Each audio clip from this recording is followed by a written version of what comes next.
गरुड़ पुराण कहता है, मृत्यु सिर्फ अंत नहीं है, बल्कि आत्मा की सबसे रहस्यमयी यात्रा की शुरुआत है।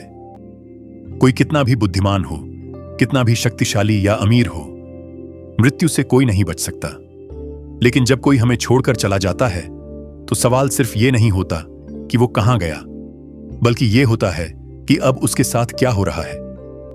यह एक ऐसी यात्रा है जहां कोई शरीर नहीं होता, कोई नाम नहीं होता, बस कर्म होते हैं और उनके अदृश्य परिणाम। क्या वो हमें देख रहा है? क्या वो हमारे घर वापस आता है? क्या उसकी आत्मा पीड़ा में है या शांति में? मृत्यु के क्षण में आत्मा देह से निकलती है, बिल्कुल वैसे जैसे एक पक्षी पिंजरे से निकलता है, क्योंकि वह समझ ही नहीं पाता कि पिंजरा टूट चुका है। वो अपने शरीर को देखता है, परिजनों को रोते हुए देखता है, अपनी चिता की तैयारी होते हुए देखता है, लेकिन समझ नहीं पाता कि यह सब उसके लिए हो रहा है। गरुड़ पुराण कहता है कि मृत्यु के ठीक बाद आत्मा भ्रम की स्थिति में रहती है। उसे लगता है कि वो अभी भी जीवित है, बस लोग उसे अनदेखा क्यों कर रहे हैं, यह उसकी समझ से बाहर होता है। और तभी आते हैं यमदूत, दो दिव्य प्राणी जिनका स्वरूप सांसारिक नहीं होता। न वो काले होते हैं, न लाल आंखों वाले, बल्कि उनका स्वरूप उस आत्मा के कर्मों पर निर्भर करता है। जिसने पवित्र जीवन जिया हो, उसे यमदूत शांत, शांतिदायक रूप में दिखाई देते हैं, जैसे किसी तीर्थ यात्रा पर साथ ले जाने वाले दो संत। पर जिसने अधर्म और पाप का जीवन जिया हो, उसे वही यमदूत भयानक और भयावह लगते हैं। मृत्यु के बाद ये यमदूत आत्मा को तत्काल यमलोक नहीं ले जाते।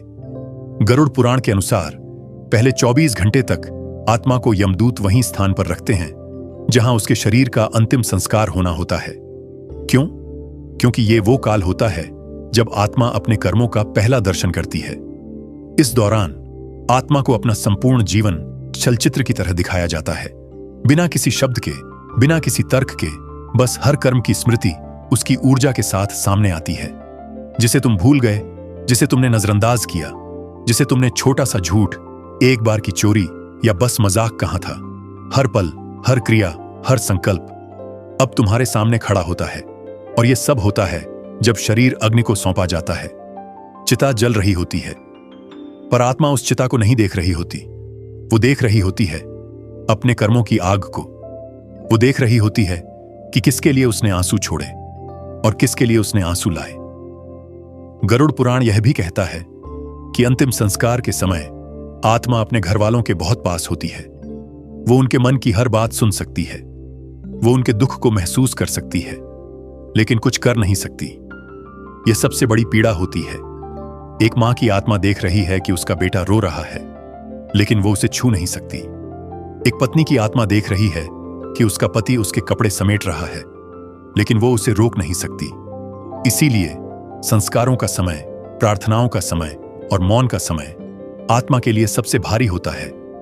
इस समय यदि परिजन शांति का जाप करें, तो आत्मा को थोड़ी दिशा मिलती है। वो जानती है कि अब उसका अगला पड़ाव आ रहा है।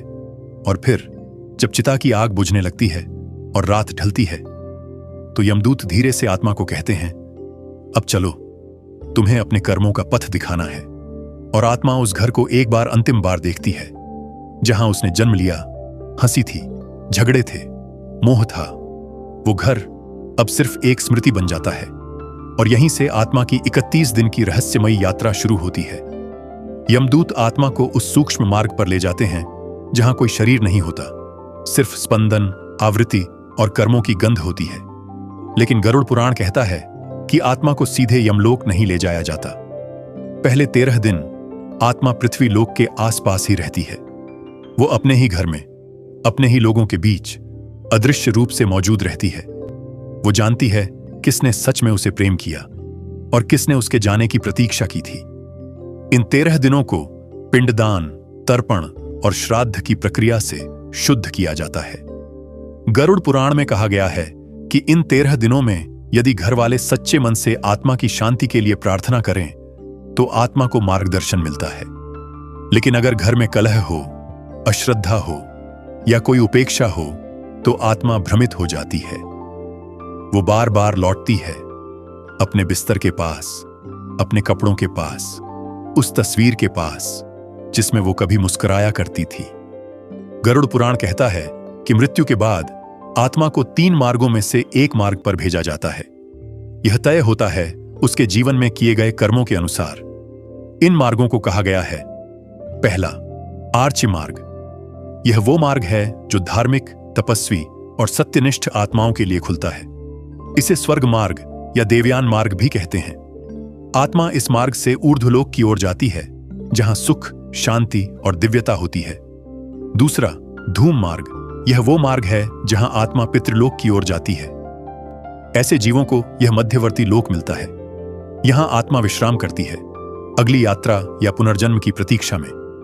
तीसरा, उत्पत्ति विनाश मार्ग। यह वो मार्ग है जिसे पापी आत्माओं के लिए तैयार किया गया है। इसे नरक मार्ग कहते हैं। यहां आत्मा को अपने कर्मों के अनुसार कठिन दंड भोगना पड़ता है। लेकिन इन तीनों मार्गों से पहले आता है एक खतरनाक पड़ाव, जिसे पार किए बिना कोई आत्मा आगे नहीं बढ़ सकती। इस पड़ाव का नाम है वैतरणी नदी। यहां आत्मा को स्वयं के कर्मों की धारा में उतरना होता है। जिसने जीवन में दान, सेवा, सत्कर्म किए हों, वो आत्मा इस नदी को पार कर जाती है, जैसे कोई संत गंगा के जल में स्नान करता हो। लेकिन जिसने अधर्म, लोभ, हिंसा और मिथ्या आचरण किया हो, वो आत्मा वैतरणी में गिरती नहीं, वो उसमें फंसती है। गरुड़ पुराण कहता है कि पापी आत्मा के लिए वैतरणी नदी रक्त, कीचड़ और कीटाणुओं से भरी होती है। उसके जल में होते हैं भूखे मगरमच्छ, भयंकर सर्प और ऐसे जीव जिनकी आंखों से आग और मुख से शाप निकलता है। वैतरणी में प्रवेश करते ही आत्मा को लगता है मानो सूर्य की 12 किरणें उसके ऊपर एक साथ जल रही हों। वो चीखती है, लेकिन कोई नहीं सुनता। उसके शरीर पर मांस नहीं, सिर्फ स्मृति होती है। लेकिन उस स्मृति को चीरकर वैतरणी की लहरें उसे घसीटती हैं। जो आत्मा इस वैतरणी को पार नहीं कर पाती, वो यमलोक तक नहीं पहुंचती, बल्कि अधर में अटकी रहती है, क्योंकि यही चीजें वैतरणी के समय तुम्हारी नाव बनती हैं। और जब आत्मा किसी तरह वैतरणी पार कर लेती है, तो वो पहुंचती है उस द्वार पर जहां यमराज की सभा होती है। लेकिन यह कोई साधारण द्वार नहीं, यह एक ऊर्जा चक्र है जहां आत्मा की गति अचानक रुक जाती है। उसके सामने एक विशाल भवन होता है, जिसके स्तंभ समय के हैं और दीवारें कर्मों की। यहीं पर होता है आत्मा का मूल्यांकन। गरुड़ पुराण बताता है कि यमराज केवल न्यायाधीश नहीं है, वे धर्म स्वरूप, विचारशील और करुणामयी हैं। उनका स्वरूप तेजोमय है, न क्रोधी न राक्षसी, बल्कि शांत, गंभीर और आत्मा के अंतर मन को पढ़ लेने वाला। जब आत्मा उनके सामने लाई जाती है, तो वह वहां अकेली नहीं होती। वहां होते हैं चित्रगुप्त, जिनके पास आत्मा के हर छोटे बड़े कर्मों का लेखा जोखा होता है।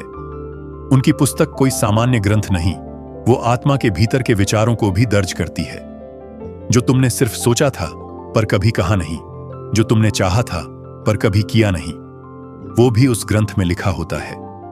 चित्रगुप्त उस आत्मा का पूरा जीवन यमराज के सामने खोलते हैं, और आत्मा अपने ही जीवन को अपने ही न्याय की प्रतीक्षा में देखती है, बिल्कुल उसी तरह जैसे कोई अपराधी अपने अपराध को स्वीकार करता है।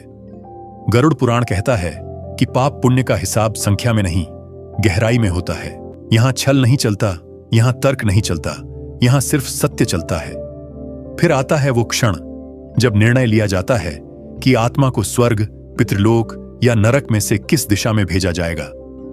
अगर आत्मा ने अत्यंत पुण्य किए हों, तो यमराज स्वयं उठकर खड़े होते हैं और उसे देवदूतों के साथ स्वर्ग के द्वार तक विदा करते हैं, जहां अप्सराएं स्वागत करती हैं और आत्मा एक दिव्य प्रकाश में विलीन होती है।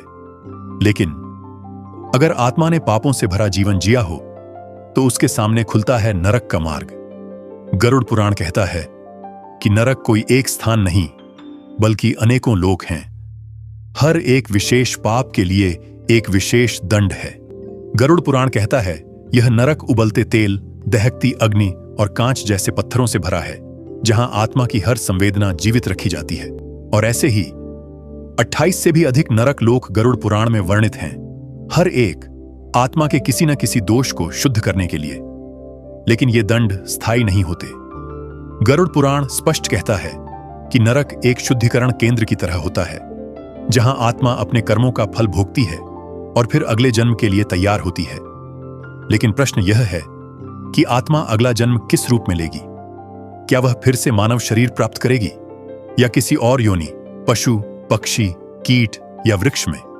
इसका उत्तर केवल एक ही बात पर निर्भर करता है, उस आत्मा की कंपन शक्ति, अर्थात उसकी वाइब्रेशनल फ्रीक्वेंसी, जो उसके कर्मों और संस्कारों से बनी है।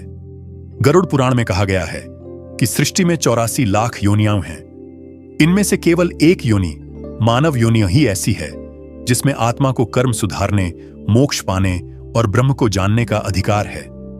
बाकी 83,99,999 योनियां केवल कर्म भोग की योनियां हैं, जहां आत्मा को सोचने का अवसर नहीं होता, सिर्फ भुगतने का क्रम चलता है। जब कोई आत्मा अपने पापों का फल नरक में भोग चुकी होती है, तब चित्रगुप्त और यमराज मिलकर निर्णय लेते हैं कि अब यह आत्मा किस शरीर में जन्म के योग्य है। यदि आत्मा ने कुछ पुण्य शेष छोड़े हों या पिछले जन्मों में किया गया कोई एक सच्चा कर्म बचा हो, तो उसे मानव जन्म का अवसर फिर से दिया जा सकता है। पर यदि उसकी चेतना अभी भी स्वार्थ, हिंसा, लोभ या अहंकार से ग्रसित हो, तो उसे भेजा जाता है उन योनियों में जहां उसकी चेतना के अनुरूप शरीर मिलता है। गरुड़ पुराण में उदाहरण दिए गए हैं, जिसने क्रूरता दिखाई उसे मांसाहारी जानवर के रूप में जन्म मिलता है, जिसने लोभ किया वह कीट, चूहा या भिक्षा के लिए तड़पता हुआ पक्षी बन सकता है, जिसने कामुकता में जीवन गंवाया वो आत्मा कुत्ते, सुअर या अन्य नीच योनियों में जाती है। जिसने धर्म का अपमान किया या गुरु का अनादर किया, उस आत्मा को पत्थर, पेड़ या निर्जीव वस्तु के रूप में स्थिर कर दिया जाता है। लेकिन जो आत्मा एक बार भी सच्चे हृदय से सेवा, दया या प्रेम का अनुभव कर चुकी हो, उसे मानव शरीर प्राप्त करने की संभावना बनी रहती है। गरुड़ पुराण कहता है कि कुछ आत्माएं नरक से नहीं डरती, क्योंकि वे सोचती हैं कि दंड भोग कर सब समाप्त हो जाएगा। परंतु सच्चा भय भटकती आत्मा का होता है, जो न नरक में पूरी तरह प्रवेश कर पाती है और न पुनर्जन्म में। ऐसी आत्माएं अधर में अटक जाती हैं। वे भूत, प्रेत या पिशाच योनि में भटकती हैं। ये आत्माएं न शरीर त्याग पाती हैं, न शरीर प्राप्त कर पाती हैं। गरुड़ पुराण के अनुसार भूत या प्रेत वे आत्माएं बनती हैं जो मृत्यु के समय अत्यधिक मोह, क्रोध या वासना में डूबी हुई थीं, जो अपनी संपत्ति से चिपके रहे, जो अपने घर को छोड़ नहीं पाए, जो अपनी इच्छाओं के अधूरे छूट जाने से तड़प उठे। वो आत्मा अधूरी रह जाती है। ऐसी आत्मा फिर किसी विशेष तिथि, वार या जगह पर बार बार प्रकट होती है, और जब तक उसका मोह नहीं टूटता, वो पुनर्जन्म नहीं ले पाती। इसीलिए गरुड़ पुराण में श्राद्ध, तर्पण और पिंडदान जैसे कर्म आत्मा को इस चक्र से मुक्त करने के लिए अत्यंत आवश्यक माने गए हैं। इन तिथियों पर जब पवित्र जल, तिल और मंत्रों से तर्पण दिया जाता है, तो आत्मा को एक दिव्य संकेत मिलता है कि अब वह आगे बढ़ सकती है। और फिर जब सब कुछ पूर्ण हो जाता है, जब आत्मा ने नरक भोग लिया, जब मोह टूट चुका, जब संस्कार संपन्न हो गए, तो आत्मा प्रवेश करती है पुनर्जन्म के गर्भद्वार में। गरुड़ पुराण के अनुसार पुनर्जन्म का क्षण शुद्ध विज्ञान और अदृश्य ऊर्जा का मिलन है। जब आत्मा किसी गर्भ को चुनती है, तो वह केवल माता पिता नहीं चुनती, बल्कि उन कर्मों की भूमि चुनती है जहां उसे अगला पाठ सीखना है। और जैसे ही वह आत्मा माता के गर्भ में प्रवेश करती है, वो अपना पूर्व जन्म भूल जाती है। गरुड़ पुराण कहता है कि आत्मा जब गर्भ में आती है, तो वह केवल शरीर नहीं लेती, वो अपने पुराने कर्म, अधूरी इच्छाएं और अर्जित संस्कार लेकर आती है।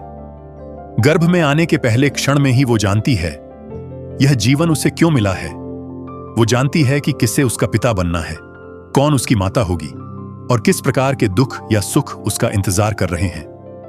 गरुड़ पुराण में बताया गया है कि गर्भ के अंदर आत्मा पूर्ण रूप से चेतन होती है। वह मां के हर भाव को महसूस करती है। मां का डर, उसका प्रेम, उसका भोजन, उसका ताप, सब आत्मा के सूक्ष्म शरीर पर असर करता है। यहां तक कि मां के बोले गए शब्द गर्भस्थ आत्मा के मन पर अमिट छाप छोड़ते हैं। गरुड़ पुराण के अनुसार गर्भस्थ आत्मा हर दिन एक श्लोक जपती है, जिसे जन्मवरण मंत्र कहते हैं। ना हाम देहो, ना मे देहो, बुद्धिर आत्माना छात्माना, कर्मना जायते जंतु, कर्मना एवा विलेयते। इसका अर्थ है, मैं यह शरीर नहीं हूं, न यह बुद्धि, मैं आत्मा हूं। कर्मों के कारण मैं जन्म लेता हूं और उन्हीं कर्मों के कारण विलीन होता हूं। यह आत्मा का जागरण होता है। गर्भ के 9 महीनों में वह धीरे धीरे अपने पिछले जन्म की छाया से बाहर निकलती है, लेकिन अंतिम महीनों में जब उसका शरीर सघन होने लगता है तो वह भयभीत हो जाती है। उसे लगता है जैसे कोई उसे फिर से जाल में बांध रहा हो। और ठीक जन्म से पहले एक क्षण ऐसा आता है जब वह सब कुछ याद कर लेती है, अपने पुराने जीवन की अंतिम सांस, अपनी मृत्यु की पीड़ा, अपने द्वारा किए गए अच्छे बुरे कर्म, अपने प्रियजनों के चेहरे। वो सब कुछ उसकी चेतना में कौंध जाता है और तब वो आत्मा ईश्वर से एक वादा करती है। गरुड़ पुराण के अनुसार जन्म से पहले आत्मा प्रभु से कहती है, प्रभु, इस बार मैं तुम्हें नहीं भूलूंगा, इस बार मैं मोह से नहीं बंधूंगा, मैं सत्य को पहचानूंगा और अपने जीवन का उद्देश्य पूरा करूंगा। परंतु जैसे ही वह आत्मा जन्म लेती है, उसकी पहली सांस के साथ, उसकी पहली चीख के साथ माया का आवरण उस पर गिर जाता है। उसे दूध चाहिए, फिर क्रीड़ा, फिर खिलौने, फिर अहंकार, और धीरे धीरे वो वादा भूल जाता है जो उसने प्रभु से किया था। गरुड़ पुराण कहता है कि यही विस्मरण संसार का सबसे बड़ा जाल है। जन्म केवल एक शरीर लेने की क्रिया नहीं, बल्कि आत्मा की पुनः परीक्षा का आरंभ है। जो आत्मा इस बार अपने भीतर के वचन को याद रखे, जो माँ बाप, समाज और लोभ के बीच भी अपने असली कार्य को पहचान ले, वही आत्मा इस जन्म में मोक्ष की ओर बढ़ती है। लेकिन जो आत्मा फिर उसी मोह, भोग और भ्रम में डूब जाए, उसे फिर मृत्यु और पुनर्जन्म का चक्र झेलना पड़ता है। गरुड़ पुराण बार बार चेतावनी देता है कि यदि एक बार मानव जन्म मिलने के बाद भी आत्मा चेतना में न जगे, तो अगली बार उसे पशु, पक्षी या कीट के रूप में फिर से प्रारंभ करना पड़ता है। इसलिए कहा गया है, मनुष्य जन्म दुर्लभ है, यह केवल उन आत्माओं को मिलता है जो अनगिनत योनियों में भटक कर कभी तप, कभी तड़प और कभी तिरस्कार से गुजरी हों। लेकिन गरुड़ पुराण यह भी कहता है कि केवल जन्म ले लेना ही पर्याप्त नहीं। अब आत्मा को अपने कर्मों का फल भोगना होता है। वो फल जो उसने पिछले जन्मों में बोया, अब इस जीवन में अंकुर बनकर उगता है, जिसे शास्त्रों में कहा गया है प्रारब्ध। प्रारब्ध वह कर्मफल है जिसे कोई टाल नहीं सकता, न साधना से, न व्रत से, न तीर्थ से। कोई बच्चा जन्म लेते ही विकलांग क्यों होता है? कोई निर्धन क्यों? कोई बाल्यकाल में ही अनाथ क्यों? और कोई जन्म लेते ही राजयोग क्यों पाता है? धन, मान, सौंदर्य और बुद्धि से संपन्न क्यों होता है? गरुड़ पुराण कहता है कि ये सब संयोग नहीं, संस्कार हैं।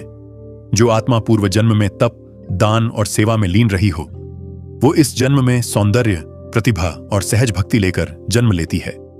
और जिसने पूर्व जन्म में छल, घृणा, अभिमान या अत्याचार किया हो, वो इस जन्म में किसी न किसी रूप में पीड़ा लेकर आता है। लेकिन पीड़ा सजा नहीं, यह अवसर है, क्योंकि ईश्वर न कभी दंड देते हैं और न किसी से बैर रखते हैं। वे आत्मा को वही परिस्थिति दोबारा देते हैं जिसमें वह कुछ अधूरा छोड़ आई थी। गरुड़ पुराण में वर्णन है कि कई बार कोई आत्मा जिसने पिछले जन्म में दूसरों का भोजन छीना हो, उसका अगला जन्म भूखे घर में होता है। जिसने स्त्री का अपमान किया हो, वो अगली बार स्त्री रूप में उसी पीड़ा को अनुभव करने आता है। और जिसने किसी अपाहिज का उपहास किया हो, वो अगली बार उसी स्थिति में जन्म लेता है ताकि समझ सके उस पीड़ा की गहराई। इसलिए शास्त्र कहते हैं, जिसे तुम दुर्भाग्य कहते हो वो आत्मा की शिक्षा है। परंतु कुछ आत्माएं ऐसी भी होती हैं जो पिछले जन्म में अधूरी रह गईं, लेकिन इतना सच्चा संकल्प ले गई थीं कि उनका वर्तमान जन्म एक विशेष कार्य के लिए होता है। ऐसे बच्चे बचपन से ही अलग महसूस करते हैं। वे भीड़ में भी मौन होते हैं, प्रार्थना में जल्दी रम जाते हैं या अचानक किसी मंत्र को सुनकर आंखें भर लेते हैं। गरुड़ पुराण के अनुसार ये लक्षण उन आत्माओं के होते हैं जो पिछले जन्म में साधना के द्वार पर आकर जीवन समाप्त कर बैठी। उन्हें यह जन्म आत्मिक पुनः प्रयास के रूप में मिला है, लेकिन संसार उन्हें यह समझने नहीं देता। उन्हें खिलौनों से बहलाया जाता है, डिग्रियों से बांधा जाता है और धीरे धीरे वे अपने ही संकल्प को भूल जाते हैं। इसीलिए कभी कभी ऐसे बच्चों को जीवन में जल्दी दुख मिलता है ताकि वे पुनः भीतर की यात्रा शुरू करें। गरुड़ पुराण कहता है, जब आत्मा अपने सत्य कर्म से भटकने लगती है तो प्रारब्ध उसे मार्गदर्शन देने के लिए पीड़ा भेजता है, और जो आत्मा उस पीड़ा को समझ लेती है वही आत्मा जागृत होती है। पर दुर्भाग्य यह है कि अधिकतर आत्माएं उस पीड़ा से भाग जाती हैं। वे शिकायत करने लगती हैं, मैंने क्या किया था जो मुझे यह जीवन मिला। लेकिन अगर वे सिर्फ इतना जान जाएं कि हर दुख, हर सुख, हर क्षण उसी आत्मा का चुनाव था, तो शायद वे ईश्वर से लड़ना छोड़कर उन्हें समझने लगें। गरुड़ पुराण इसीलिए कहता है कि आत्मा जब जन्म लेती है तो उसका पहला कर्म है स्मरण। यदि वो ईश्वर को स्मरण करती रहे तो प्रारब्ध उसकी परीक्षा नहीं लेता, बल्कि पथ बन जाता है। पर जैसे जैसे आत्मा जीवन के जाल में फंसती है, वो कर्मों की नई श्रृंखला रचती है, जिसे कहते हैं क्रियमाण कर्म। यह वर्तमान जीवन में किए गए कर्म हैं जो भविष्य के फल बनते हैं, और इसी चक्र में आत्मा फिर उलझ जाती है। जब तक वह यह न समझे कि वह केवल शरीर नहीं, बल्कि उस चेतना की एक चिंगारी है जो न जन्म लेती है न मरती है, तब तक वह मुक्त नहीं हो सकती। लेकिन क्या कोई आत्मा इस चक्र से मुक्त हो सकती है? क्या सचमुच कोई मृत्यु के पार जा सकता है? गरुड़ पुराण का उत्तर है हां, पर यह हां कोई आसान मार्ग नहीं है। मोक्ष यह शब्द जितना सरल लगता है, उसकी यात्रा उतनी ही कठिन, उतनी ही सूक्ष्म होती है। गरुड़ पुराण में कहा गया है कि मोक्ष का अर्थ केवल मृत्यु के चक्र से बाहर निकलना नहीं, बल्कि आत्मा का परम सत्य में विलीन हो जाना है। यह वह स्थिति है जहां आत्मा न पुनर्जन्म मांगती है, न मृत्यु से डरती है। वह मैं और मेरा के बंधन से मुक्त हो जाती है। वो आत्मा जो अपने सभी कर्मों को पूर्ण कर चुकी हो, जो किसी से शिकायत नहीं रखती, जिसके हृदय में न द्वेष हो न लोभ, वही आत्मा मोक्ष के योग्य होती। एक दिन ऐसा आता है जब शरीर गिरता है, लेकिन आत्मा रुकती नहीं। न यमदूत आते हैं, न वैतरणी पार करनी होती है, न नरक, न स्वर्ग, न पुनर्जन्म। बस एक शांत प्रकाश प्रकट होता है। गरुड़ पुराण कहता है कि मोक्ष प्राप्त आत्मा को देवदूत लेने आते हैं, जो उसे ब्रह्मलोक की ओर ले जाते हैं। वहां कोई प्रश्न नहीं होता, कोई निर्णय नहीं, कोई न्याय नहीं, बस मौन होता है। वो मौन जिसे शास्त्र शिव कहते हैं। वो आत्मा उस मौन में प्रवेश करती है जैसे एक बूंद समुद्र में गिरती है। वो स्वयं का अस्तित्व खोती नहीं, बल्कि पूर्णता में विलीन हो जाती है। गरुड़ पुराण के अनुसार ऐसी आत्माएं कभी लौटती नहीं, क्योंकि वे जान चुकी होती हैं कि संसार एक लीला है और वह अब उस लीला में पात्र नहीं, बल्कि साक्षी बन चुकी है। लेकिन मोक्ष प्राप्त करने वाली आत्मा कोई विशेष नहीं होती। वो हम में से ही कोई होती है जो एक दिन रोया था, जो टूटा था, जो भटका था, लेकिन जिसने अंततः अपने भीतर की उस प्रकाश किरण को पहचान लिया था जिसे आत्मा कहते हैं।